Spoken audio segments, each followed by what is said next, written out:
Cela faisait 20 ans qu'on n'avait pas vu de thonier seineur dans le port de Concarneau, berceau historique de la pêche au thon tropicale. La semaine dernière, profitant des grandes marées, ce mastodonte de 90 mètres de long a longé la ville close sous le regard médusé des curieux. Construit au Vietnam par la filiale des chantiers Piriou, le Manapani est remonté de l'océan Indien pour une grande révision décennale. Et cet après-midi, il a remis ses moteurs en marche pour rejoindre la cale sèche où il restera 3 semaines. La manœuvre, là encore, était délicate.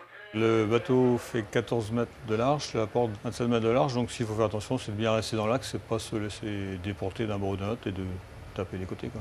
Si cet arrêt technique a été exceptionnellement programmé en Bretagne plutôt qu'aux Seychelles, c'est parce qu'il sera couplé à une période de stand-by en attendant que les cours remontent. Le marché international est saturé par le thon pêché dans le Pacifique, qui représente 70% des captures mondiales.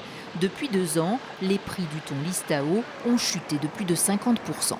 On voit des armements asiatiques qui se sont développés récemment. La Chine continue à faire des bateaux pour pêcher le thon tropical et donc c'est ce qui amène beaucoup de poissons sur le marché et qui a tendance à influer à la baisse sur les prix. Le Manapani, qui lui ne pêche que dans l'océan Indien, est pourtant soumis aux mêmes contraintes. Le navire remonte 7000 tonnes par an dans ses filets, dont 2 à 3000 tonnes d'albacore, espèce qui se vend 30% moins bien actuellement. Comme on est soumis à quota depuis quelques années, l'intérêt c'est de pêcher le quota quand le prix du poisson est au plus fort. Là c'est bas, donc c'est pour ça que le bateau va rester un petit peu convergent. Le navire espère remettre le cap sur les Seychelles en mai ou en juin, mais ce sera sans son capitaine qui, lui, prend sa retraite.